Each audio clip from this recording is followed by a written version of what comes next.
Welcome to AB9 News. 24 जनवरी बरोज इतवार 2 बजे दिन जॉइंट एक्शन कमेटी ने कॉल दी है कि सेक्रेटेरिएट की मसाजिद पर नमाज पढ़ने के लिए जमा हो। मसाजिद की शहादत के बाद 6 माह का अरसा गुजर चुका है और इस 6 माह में हुकूमत ने जो वादा किया था हमारी 1 मिलियन सिग्नेचर कैंपेन के बाद, उस वादे को भी वफा नहीं किया। 4 माह गुजर चुके हैं। हमारा मुतालबा ये है कि आप जब भी संगे बुनियाद रखना चाहें रख लें, आप जब भी आलीशान मस्जिद तामीर करना चाहें कर लें। हम कल ही मस्जिद तामीर करने की बात नहीं कर रहे हैं।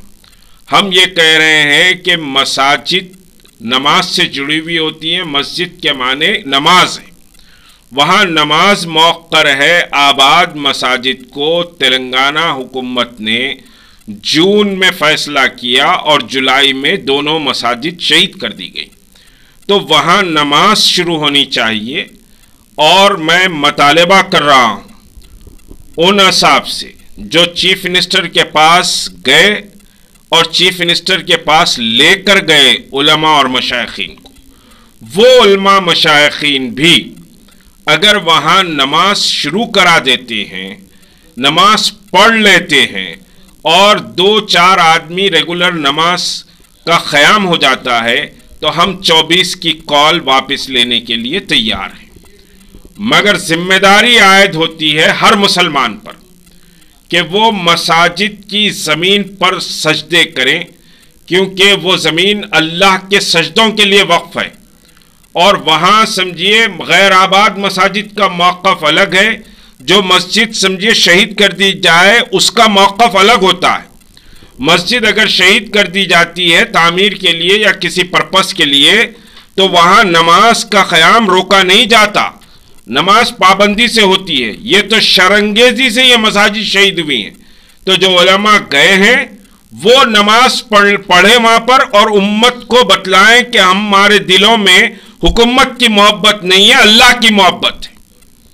चाहे वो MP साहब हों, चाहे फ्लोर वो समझिए कि मसाजिद में नमाज पढ़ने के लिए जाएं और मसाजिद में उनकी जिम्मेदारी है नमाज पढ़ने के लिए जाए। वो अपनी जिम्मेदारी को पूरा नहीं करे। 2 महीने के बाद जॉइंट एक्शन कमेटी ने मिलियन सिग्नेचर कैंपेन चलाया, तो 2 महीने के बाद चीफ मिनिस्टर के सामने जाकर बात करने का शऊर पैदा हुआ। अगर जॉइंट एक्शन कमेटी इस मसले को टेकअप नहीं करती तो ये मसला कब की सो गया होता। आज हम नमाज की बात कर रहे हैं तो पूरी जिम्मेदारी से कर रहे हैं, पूरे उसूल के तहत कर रहे हैं। जब आप मस्जिद के हक़ को तस्लीम करते हैं तो फिर नमाज को रोकना कोई समझिए कि साहब इंसाफ नहीं है। हुकूमत को चाहिए कि नमाज पढ़ने दें और वहाँ पर 2 आदमी हो 4 आदमी हो, रेगुलर नमाज शुरू हो जाए। अस्सलाम वालेकुम।